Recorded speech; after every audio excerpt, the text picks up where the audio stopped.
That song from the intro was written by me in around 1997 when Hail Bob came, and it's called The Comet, and it set me on an entirely new creative path that I really could have never fathomed, and that brings me here today, really. Pretty much it's one of the main motivating factors, and so I'm excited to bring to you this video about an old book. So this is Comet Hail Bob, for those of you who don't know, cruised around in 97. It was unbelievable. There was never anything like it as far as I can remember, my parents can remember, as far as comets in the sky. And so, as a result, I'd had a guitar for about 2 or 3 years, and I'd been written songs. I started writing music immediately upon getting a guitar, even though I knew nothing. But a couple of years later, I've written probably like 10, 20 songs, and then the comet came, and everything changed creatively for me. I'd never been able to fully explain it, but it changed. And I wrote a song called Comet, which is what you just heard, and that was recorded a couple years later. But it was it was a totally new level of songwriting and creativity for me, and I attribute it to this comet. And the band we started as a result of that song was called Hollow Earth, with my buddy Snake, the drummer, and then more came to follow. And it got us thinking. We found this book, and I think my other best friend's basement, whose dad had a ton of books, or it was Snake whose dad had this book, but one of them had this book, and it is absolutely incredible. And one of the last chapters is about Agartha, the subterranean world, and the Hollow Earth, and this is by Dr. Raymond Bernard, the Hollow Earth, the greatest geographical discovery in history. And it gave me a totally new outlook on everything when I was young. It made me question the structure entirely. It made me go kind of full-blown, like humorly at the time, Hollow Earther, but because my mom was really into NASA and all this stuff as a teacher, and in a great ways, which inspired me tons as well. But when I heard about the Hollow Earth theory, I was like, and then I read this gradually, and I didn't really understand it as much when I read it in the late 90s, early 2000s. But then I've read it over the course of time several times, so it's an easy book to read. And it is just absolutely fantastic. And some of this, every time I read it, I discover more and more. It unravels more and more, and it leads me more along the lines of what I've come to realize at that time. It's kind of like music. It affects you differently at different times. Same with books. They just do that. And this one, I think, will affect us all really amazingly. So I wanted to read the last chapter, Agartha. And I'm excited because I don't have to stare at the computer while I read it for you all today, which is great, because that's the bane of my existence. The bane of my potential online is that I don't like staring at screens. I like dealing in reality and looking at paper and doing all kinds of different things. So definitely take a look at this book. I'll include the link below because I found it on the archives awesomely. But I wanted to read this last chapter, and it's a little long, but I want to, I'll chime in from time to time. It's this one, Agartha, the subterranean world. So, enjoy some of the pictures, enjoy all the stuff, enjoy some of the theories and some of the commentary amidst this, but wow. Think of all of this in relation to what we know about Tibet, Tartaria, the ancient world, the underworld, the catacombs, and all these amazing cities. All the knowledge we've accumulated. Now think about this, and it going back and forth between what we are kind of discovering and realizing, may have been what they realized a long time ago. I'm sure it was in different pockets, but it didn't really make the mainstream. So we're making it mainstream. So here we go. Agartha, Chapter 9, The Subterranean World. The word Agarta is of Buddhist origin. It refers to the subterranean world or empire in whose existence all true Buddhists fervently believe. They also believe that the subterranean world has millions of inhabitants, probably billions, and many cities, all under the supreme domination of the subterranean world capital, Shambhala, where dwells the supreme ruler of this empire, known in the Orient as the King of the World. It is believed that he gave his orders to the Dalai Lama of Tibet, who was his terrestrial representative, his messages being transmitted through certain secret tunnels connecting the subterranean world with Tibet. Similar mysterious tunnels honeycomb Brazil. Brazil in the west and Tibet in the east seem to be the two parts of the earth where contact between the subterranean world and the surface world may be most easily achieved due to the existence of these tunnels.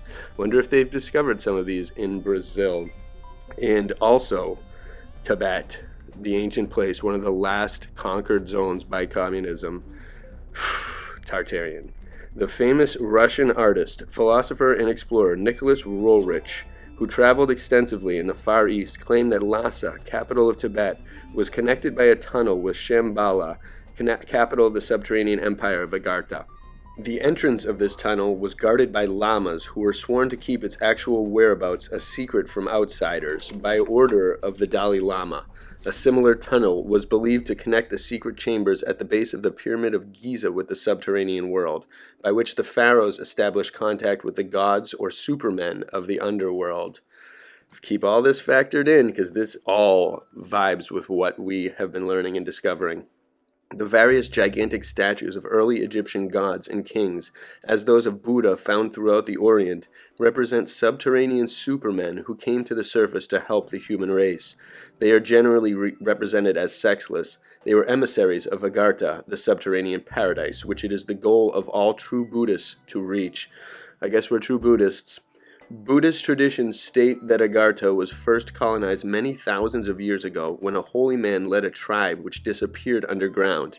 The gypsies are supposed to come from Agartha, which explains their restlessness on the Earth's surface in their continual travels to regain their lost home. Also think about all the hats in all the old photos. There's something regarding that guaranteed. This reminds one of Noah, who was really an Atlantean, who saved a worthy group prior to the coming of the flood that submerged Atlantis. It is believed that he brought his group to the high plateau of Brazil, where they settled in subterranean cities connected with the surface by tunnels, in order to escape from poisoning by the radioactive fallout produced by the nuclear war the Atlanteans fought, which brought on the flood that submerged their continent and probably melted all those buildings that we are discovering and seeing in a new light now. The subterranean civilization of Agartha is believed to represent a continuation of Atlantean civilization, which, having learned the lesson of the futility of war, has remained in a state of peace ever since, making stupendous scientific progress, uninterrupted by the setbacks of recurrent wars, as our surface civilization has been and still is.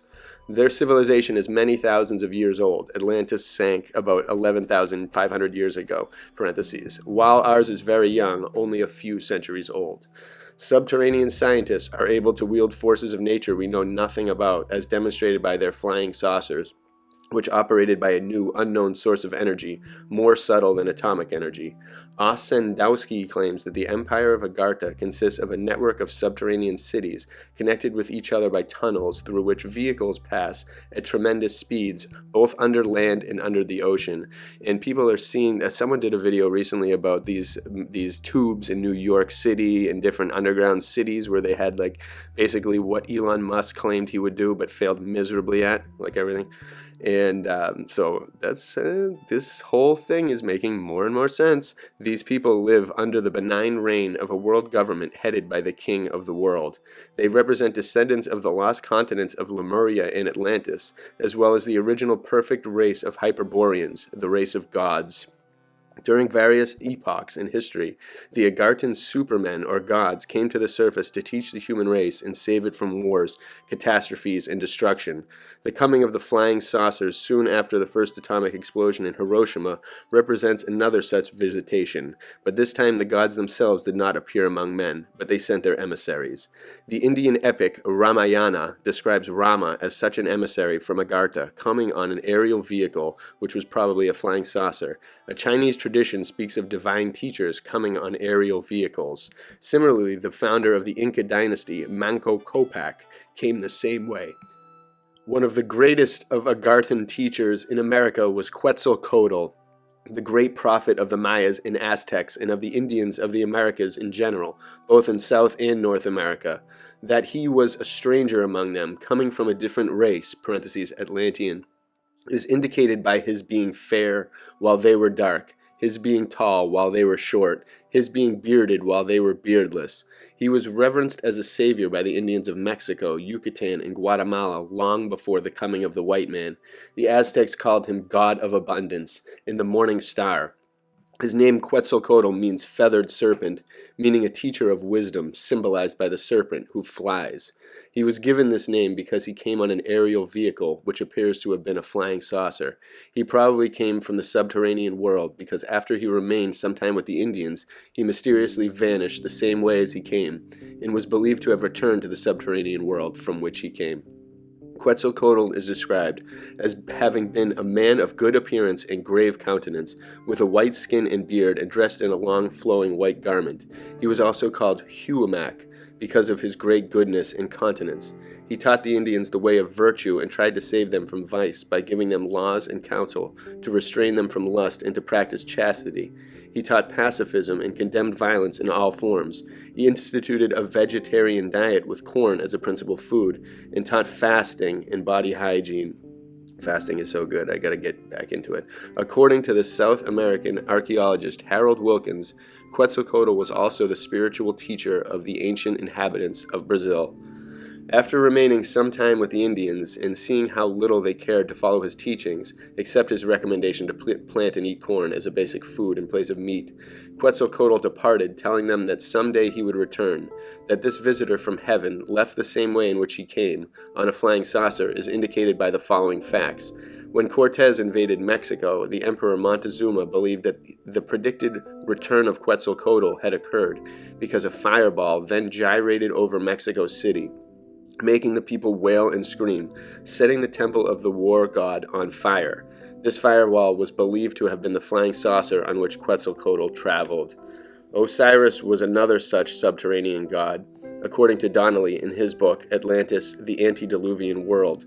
The gods of the ancient were the rulers of Atlantis and members of a superhuman race which governed the human race. Before the destruction of their continent, which they first saw, they traveled by flying saucer through the polar opening to the subterranean world in the hollow interior of the earth, where they have continued to live ever since. The Empire of Agarta, wrote Ossendowski in his book Beasts, Men, and Gods, extends through subterranean tunnels to all parts of the world. In this book, he speaks of a vast network of tunnels constructed by a prehistoric race of remotest antiquity, which passed under both oceans and continents, through which swift-moving vehicles traveled, the empire of which Ossendowski speaks, and concerning which he learned from lamas in the Far East during his travels in Mongolia, obviously consists of subterranean cities inside the Earth's crust, which should be differentiated from those existing in its hollow center. Thus there are two subterranean worlds, one more superficial and one in the center of the Earth. And I really wonder how far these controllers and people in power are terrible representatives here on Earth as far as power goes. I wonder how far they've taken this since they forbid us from going to all these places. It must mean that they have explored them. And I wonder how far they've really gone. Please, someone whistle blow. Blow the whistle on it all, please. Someone. All right. Huguenin, whose book on flying saucers in the subterranean world we previously mentioned, believes that there exist many subterranean cities at various depths between the Earth's crust and its hollow interior. I do believe that too. Concerning the inhabitants of these subterranean cities, he writes, "This other humanity has reached an elevated grade of civilization, economic and social organization, and cultural and scientific progress, in comparison with which the humanity which lives on the Earth's surface are a race of barbarians." And if he saw us now, I wonder what he'd think now that there's 500 different races and genders. In his book, Huguenin shows a diagram of the Earth's interior showing various subterranean cities at various depths, connected with each other by tunnels. He describes these cities as existing in immense cavities in the Earth. The city of Shambhala, the capital of the subterranean empire, he portrays as existing at the center of the Earth, in its hollow interior, rather than inside its solid crust. Ossendowski writes, "All the subterranean caverns of America are inhabited by an ancient people who disappeared from the world. These people in the subterranean regions where they dwell are under the supreme authority of the king of the world. Both the Atlantic and Pacific Oceans were once the home of vast continents which later became submerged, and their inhabitants found refuge in the subterranean world. The profounder caverns are illuminated by a resplendent light, which permits the growing of cereals and other vegetables and gives the inhabitants a long lifespan free from disease. In this world exists a large population and many tribes. And if you get a chance, read the book Eddie Dorpa, Aphrodite Backwards. It's a great book. I'll talk about that in a later video. In his book, The Coming Race, Bulwer Lytton describes a subterranean civilization far in advance of our own, which existed in a large cavity in the earth connected with the surface by a tunnel. This immense cavity was illuminated by a strange light which did not require lamps to produce it, but appeared to result from an electrification of the atmosphere. I've heard stories about Egypt and them finding these in different places as well, so that's more interesting. This light supported plant life and enabled the subterranean people to grow their foods. The inhabitants of the utopia described by Lytton were vegetarians. They had certain apparatuses by which, instead of walking, they flew. They were free from disease and had a perfect social organization so that each received what he needed without exploitation of one by another. Can we go there yet? Anyone have a way to get there? It is claimed that the Earth's crust is honeycombed by a network of tunnels passing under the ocean from continent to continent and leading to subterranean cities in large cavities in the Earth. These tunnels are especially abundant in South America, especially under Brazil. Get digging! Which was the chief center of Atlantean colonization, and we may believe they were constructed by the Atlanteans. Most famous of these tunnels is the roadway of the Incas, which stretches for several hundred miles south of Lima, Peru, and passes under Cusco, Tiahuanaco, and the Three Peaks, proceeding to the Atacambo Desert. Another branch opens in Arica, Chile, visited by Madame Blavatsky. It is claimed that the Incas used these tunnels to escape the Spanish conquerors in the Inquisition, which entire armies entered them, carrying with them their gold and treasures on the backs of llamas, which they did when the Spanish conquerors first came. Their mysterious disappearance at this time, leaving only the race of Quechua Indians behind, is also explained by their entering these tunnels. It is claimed that when Atahualpa, the last of the Inca kings, was brutally murdered by Pizarro, the gold that was being carried to his ransom on a train of 11,000 pack llamas found refuge in these tunnels. It is claimed that these tunnels had a form of artificial lighting and were built by the race that had constructed Tiahuanaco, long before the first Inca appeared in Peru. Since the Incas who entered these tunnels to escape from the Spaniards were never seen since and disappeared from the Earth's surface, it is probable that they continued to live in illuminated subterranean cities to which these tunnels led. I wonder if the ether is able to produce light, and if there is just light naturally in the invisible everything. These mysterious tunnels, an enigma to archaeologists, exist in greatest number under Brazil, where they open on the surface in various places. The most famous is in the Roncador Mountains of northeast Mato Grosso, to where Colonel Fawcett was heading when last seen. It is claimed that the Atlantean city for which he searched was not the ruins of a dead city on the surface, but a subterranean city with still living Atlanteans as its inhabitants, and that he and his son Jack reached this city and are still living therein. This is the belief of Professor de Souza, Commander Strauss, and O.C. Huguenin, whom he have mentioned before. The Roncador Tunnel opening is guarded by fierce Chavantes Indians who kill anyone who dares to enter uninvited and who might molest the subterranean dwellers whom they respect and reverence. Anyone know anything about that? Anyone from Brazil out there know anything about that? I'd like to look into that and see what's happening now. The Murcigo Indians also guard these secret tunnels, openings leading to subterranean cities in the Roncador mountain region of Mato Grosso. Or is that why they're encroaching on all these tribes, and probably have since this book was written, sadly. We quote a letter to the author from an American named Carl Hooney, who lived many years in Mato Grosso and made a special study of this subject. The entrance to the caverns is guarded by Murcigo Indians, who are a dark-skinned, undersized race of great physical strength. Their sense of smell is more developed than that of the best bloodhounds. Even if they approve of you and let you enter the caverns, I am afraid that you will be lost to the present world, because they guard the secret very carefully and may not let those who enter leave. This may have happened to Colonel Fawcett and his son Jack, who are believed to have entered a tunnel leading to a subterranean city in the Roncador Mountains, never to return. The Mursego Indians live in caverns and go out at night into the surrounding jungles, but they have no contact with the subterranean dwellers below, inhabiting a subterranean city in which they form a self-contained community and have a considerable population. It is believed that the subterranean cities they inhabit were first constructed by the Atlanteans. One thing is certain, that no radioactive fallout can reach them. No one knows whether those who live in these ancient Atlantean subterranean cities are Atlanteans themselves or others who settled there after their original builders were gone. The name of the mountain range where these Atlantean subterranean cities exist is Roncador in northeast Mato Grosso.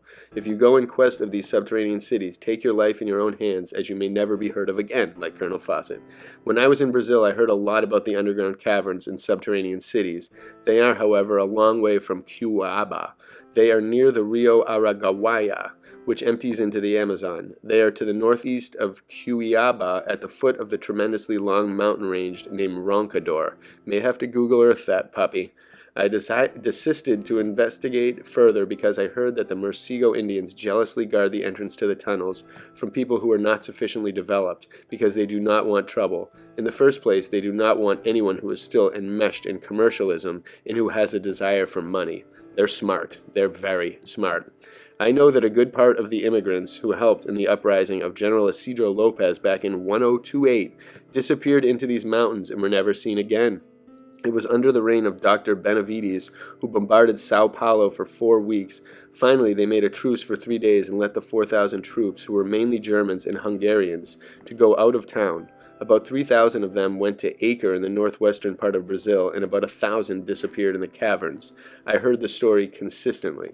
If I remember, the place where they disappeared was in the southern end of Bananal Island, near Roncador Mountains. There are also caverns in Asia, and Tibetan travelers mention them. But as far as I know, in Brazil are the biggest ones, and they exist at 3 different levels. I am sure I would get permission if I wanted to join them, and they would accept me as one of theirs. I know they use no money at all, and their society is organized on a strictly democratic basis. People do not become aged and live in everlasting harmony. This subterranean utopia mentioned by Mr. Huny seems to resemble greatly the one described by Bulwer Lytton in his book, The Coming Race. Lytton was a Rosicrucian and probably based his novels on occult information concerning existing subterranean cities. The ruins of a number of Atlantean cities were found in northern Mato Grosso in the Amazon territory, indicating that the Atlanteans once colonized this country. Some years ago, an English school teacher was hearing rumors of a lost Atlantean city on a high plateau in this region, went to find it. He did, but the hardships of the journey cost his life. Before he died, he sent by carrier pigeon a note describing a magnificent city he discovered, whose streets were lined by high gold statues. If the Atlanteans were once colonized Brazil and constructed cities in Mato Grosso on its surface, why did they build subterranean cities there? It could not have been to escape the deluge that submerged Atlantis in outlying areas, because Mato Grosso is a high plateau where floodwaters could not have reached. The South American archaeologist Harold Wilkins offers another theory, that the subterranean cities were built to escape the radioactive fallout resulting from a nuclear war fought by the Atlanteans. This seems to be a very reasonable explanation, for otherwise there would be no reason to undergo the great labor of excavating the earth and constructing subterranean cities when the Atlanteans already had magnificent cities on the surface. If and when we are endangered by a nuclear war, we too will have to find refuge inside the earth and dwell there in illuminated subterranean cities and produce our foods under this light. It would of course be much easier to join existing subterranean cities who constructed by the Atlanteans thousands of years ago, who vastly surpassed us in engineering skill, than to construct our own. If friendly contact with subterranean dwellers could be established when war came, or even before, when radioactive fallout increases beyond the danger point and menaces our survival, or what they're spraying in the air, it would be to our advantage to contact these subterranean cities, and, if we are admitted, to establish residence in them. Could be pretty cool. There is no old age in Agarta and no death. Some of this is definitely probably a little off. It is a society in which everyone is young-looking, even if many centuries or even thousands of years of age. This seems incredible to surface dwellers exposed to the harmful effects of solar radiation and the auto-intoxication of food poisoning from a wrong diet. Makes sense, though. I'll give them that. The symptoms of old age are not the natural result of the passage of time or an assumed aging process, but of adverse biological conditions and habits. Okay, agreed. Senility is a disease, and since Agartans are free from disease, they do not grow old. The sexes live apart in Agartha, and marriage does not exist. Each is free and independent, and one sex does not depend on the other for its economic support. Reproduction is by parthenogenesis, and the virgin-born children are all female. In this matriarchal civilization, the female is considered the normal, perfect, and superior sex. Children are raised collectively by special teachers and not by private families. They are supported by the community. So are their mothers. Sounds a lot like those reset photos that people have been talking about, the Cabbage Patch Kids, the old form of incubators at the World's Fairs. Sounds a lot. There are a lot of connections here. The superior scientific culture of the subterranean people, of which their flying saucers are an evident example, is the result of superior brain development and more energetic brains.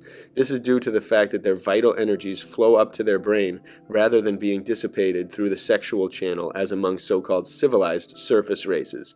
In fact, sex indulgence is completely out of their lives because of their fruit diet. Their endocrines are in a state of perfect balance and harmonious functioning, as in little children, and are not stimulated to abnormal activity by metabolic toxins as produced by such foods as meat, fowl, fish, and eggs, and by such aphrodisiacs as salt, pepper, coffee, tobacco, and alcohol. By keeping their bloodstream pure and free from toxins, the subterranean people are able to live in complete continence, conserving all vital energies and converting them into superior brain power.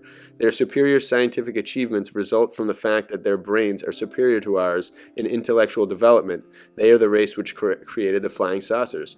Again, more poisoning up here on the surface because that's what they do to us up here. They poison us every possible way, and it is absolutely disgusting. I would love to live in a place where those weren't even a thought, wasn't even a mention, probably don't even know that those nasty things exist, and everything you eat just helps your body, is in harmony with it, and your soul, and your spirit, and everything. And we need to get back to that. Concerning Agarta, Professor Enrique de J. Souza, president of the Brazilian Theosophical Society and a leading authority on the subterranean world, in his magazine, published an article he wrote, "Does Shangri-La exist?" from which we quote, "Among all races of mankind, back to the dawn of time, there existed a tradition concerning the existence of a sacred land or terrestrial paradise, where the highest ideals of humanity were living realities. This concept is found in the most ancient writings and traditions of the peoples of Europe, Asia Minor, China, India, Egypt, and the Americas. This sacred land, it is said, can be known only to persons who are worthy, pure and innocent, for which reason it constitutes the central theme of the dreams of childhood. The road that leads to this blessed land, this invisible world, this esoteric and occult domain, constitutes the central quest and master key of all mystery teachings and systems of initiation in the past, present, and future. This magic key is the open sesame that unlocks the door to a new and marvelous world. The old Rosicrucians designated it by the French word vitriol, which is a combination of the first letters of the sentence Vista interiora terrae rectificando in venes omnia lapidem, to indicate that in the interior of the earth is hidden the true mystery. The path that leads to this hidden world is the way of initiation. In ancient Greece, in the mysteries of Delphos and Eleusis, this heavenly land was referred to as Mount Olympus in the Elysian fields. Also, in the earliest Vedic times, it was called by various names such as Ratnasanu, Peak of the Precious Stone, Hermadri, Mountain of Gold, and our blessed Mount Meru, home of the gods, and Olympus of the Hindus.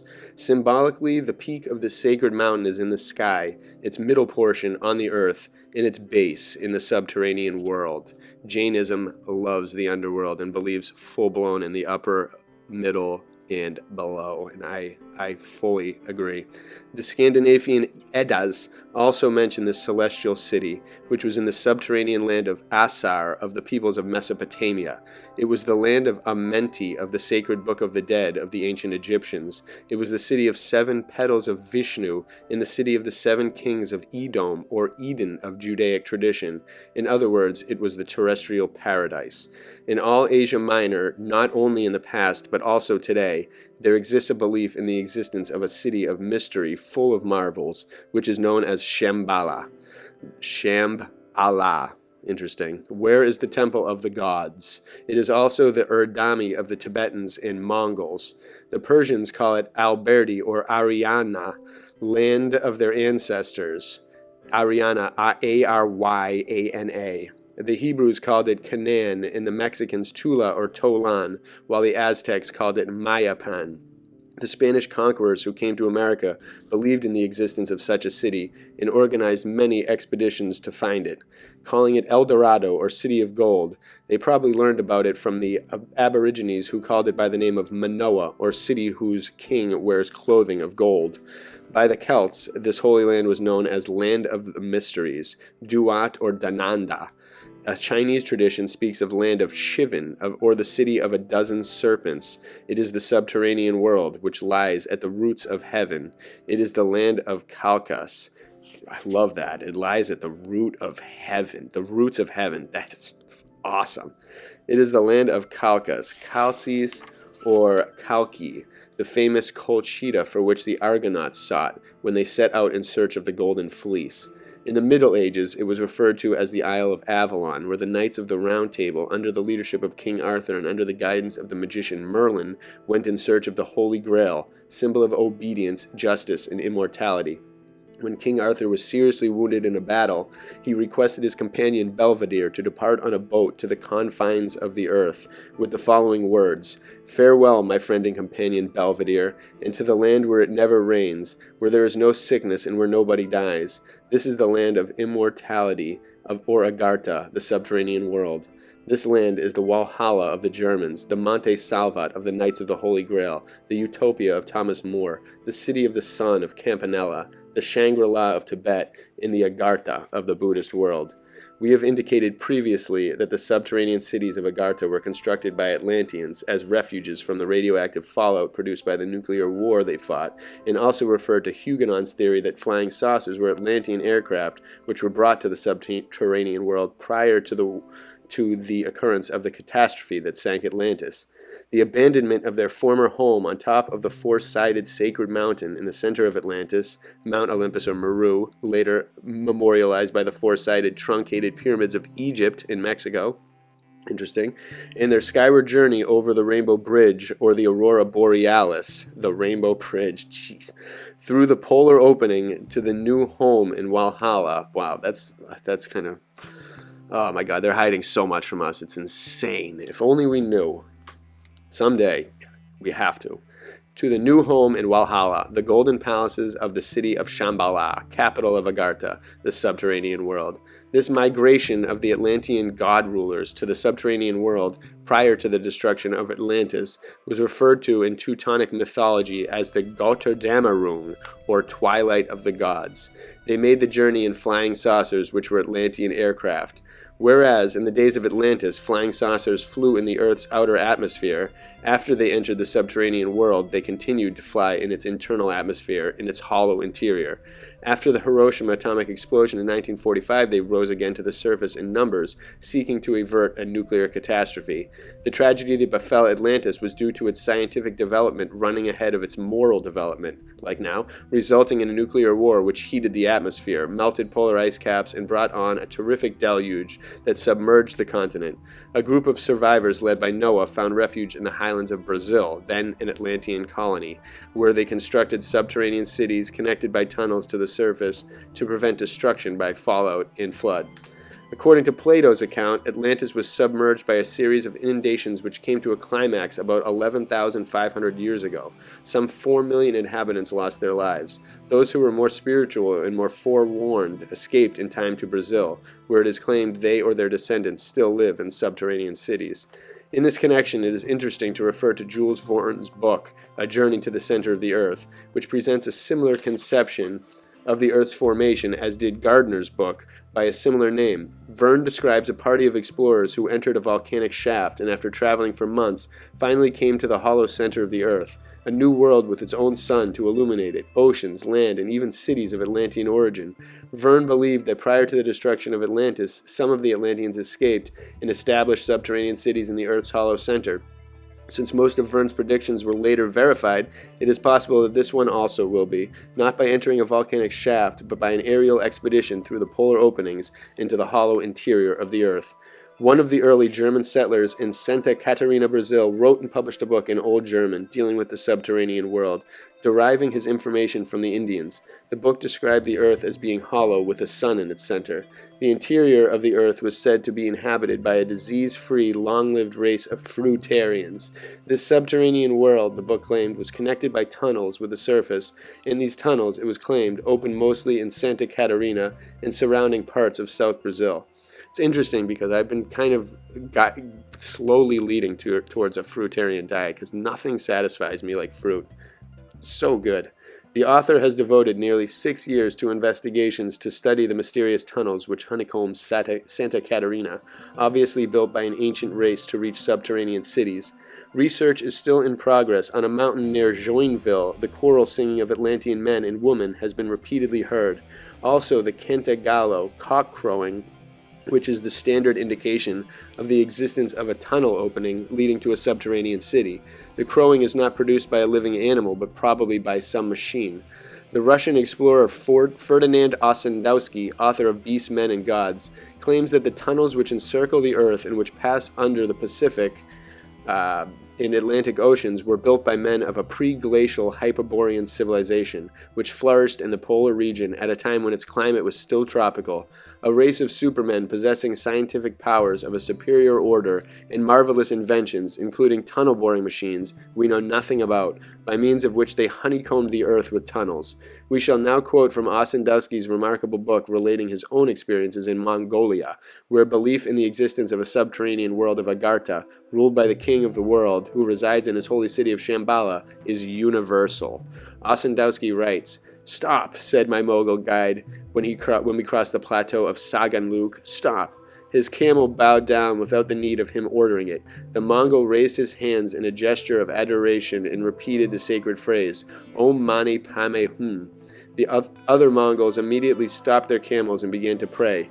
What happened, I wondered, bringing my camel to a halt? The Mongols prayed for some moments, then mounted their camels and rode on. "Look," said the Mongol to me, "how the camels move their ears with terror, how the manes of the horses remain immobile and alert, and how the camels and cattle bow down to the ground. Note how the birds stop flying or the dogs barking. The air vibrates sweetly, and one hears a song that penetrates to the hearts of all men, animals, and birds. All living beings, seized with fear, prostrate themselves. For the king of the world in his subterranean palace is prophesying the future of the peoples of all the earth." Thus spoke the old Mongol. In Mongolia, with its terrible mountains and limitless plateaus, was born a mystery which was preserved by the red and yellow lamas. The rulers of Lhasa and Aurga guarded this science and possessed these mysteries. It was during my trip to Central Asia that I heard for the first time this mystery of mysteries, to which I formerly paid no attention, but only did later, when I was able to analyze it and compare certain testimonies frequently subjected to controversy. The old men on the border of Amiel told me an old legend, according to which a Mongolian/Tartarian tribe, seeking to escape from Genghis Khan, hid in a subterranean land. Later, near Nogan Lake, I was shown by Soyato a door which served as the entrance to the kingdom of Agarta. It was through this door that a hunter entered into this region and after he returned told of his visit. The lamas cut off his tongue to prevent him from speaking about the mystery of mysteries. In his old age he returned to the entrance of the cavern and disappeared into the subterranean world, which memory always brought emotion to the nomad. I obtained more detailed information from Hutuktu Jalil Jemsrap de Narabanch Kure. He told me the history of the arrival of all-powerful king of the world to the door of exit of the subterranean world, his appearance, his miracles, and prophecies. I then commenced to understand this legend, this hypothesis, this collective vision, which, no matter how we interpret it, conceals not only a mystery, but a real force which governs and influences the course of the political life of Asia. From that moment, I commenced my investigations.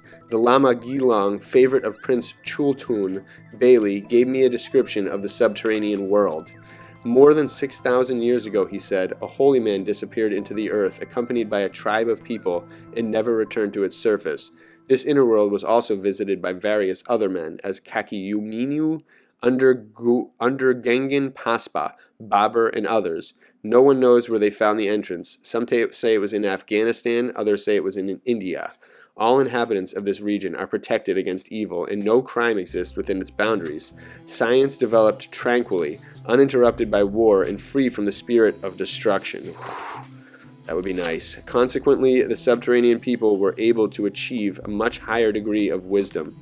They compose a vast empire with millions of inhabitants governed by the king of the world. He masters all the forces of nature, can read what is within the souls of all, and in the great book of destiny. Invisibly, he rules over 800 million human beings, all willing to execute his orders. All the subterranean passages in the entire world lead to the world of Agarta. The Lamas say that all the subterranean cavities in America are inhabited by this people. The inhabitants of submerged prehistoric continents, Lemuria and Atlantis, found refuge and continued to live in the subterranean world. Maybe by Shasta? Grand Canyon? The Lama Turgut, who made the trip from Auriga to Pekin with me, gave me further details. The capital of Agarta, Shambhala, is surrounded by villas where live the holy sages. It reminds one of Lhasa, where the temple of the Dalai Lama rises on top of a mountain, surrounded by temples and monasteries.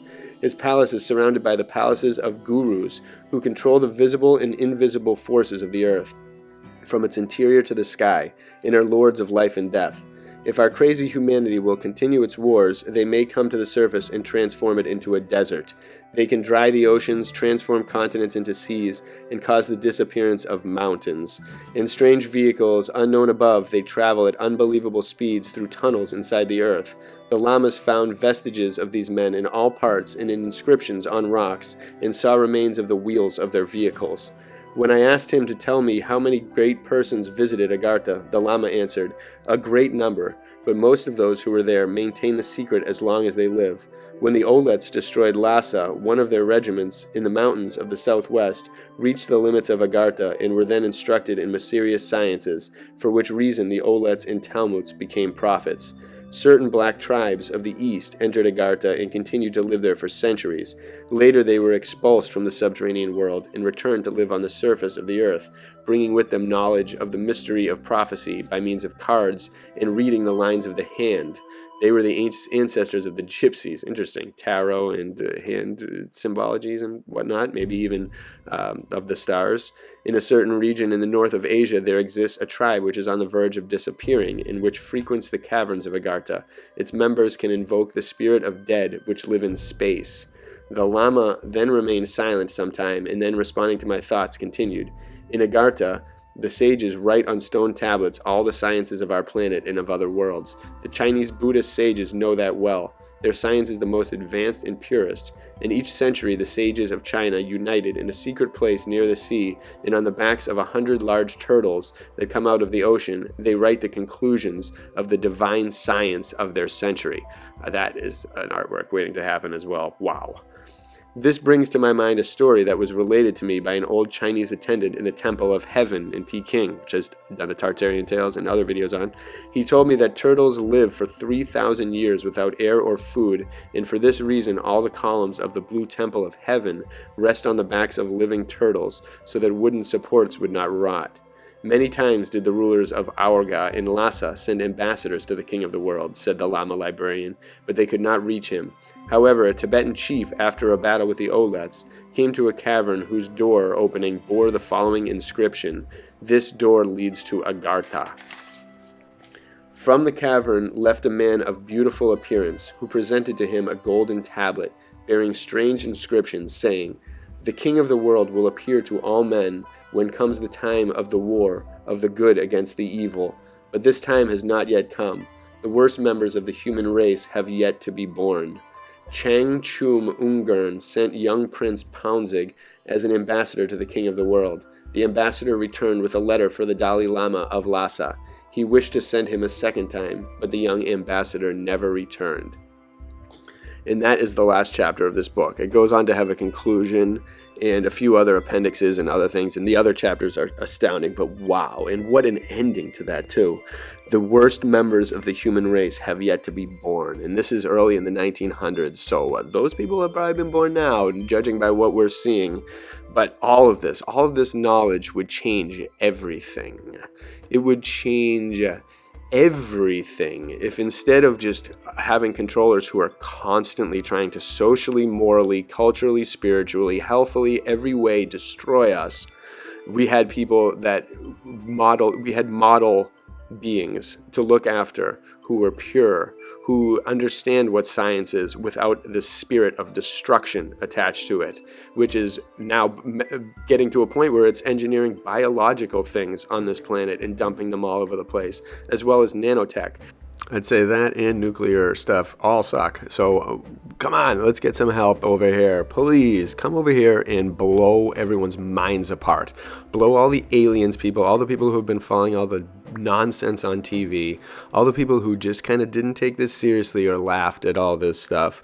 Like, oh yeah, you flat earthers are insane. Let them come. Let some other being come and humble everyone. That's what this world needs more than anything. These people don't even need punishment. I don't even wish ill upon these people, which is nuts, because they wish so much ill upon us and have done so much damage to our loved ones and everything about our lives. And still, I would rather have them be humbled than just flat out destroyed. Humbled to a point where brain rewiring occurs on everyone, and we're all just like, wow, what have we been doing?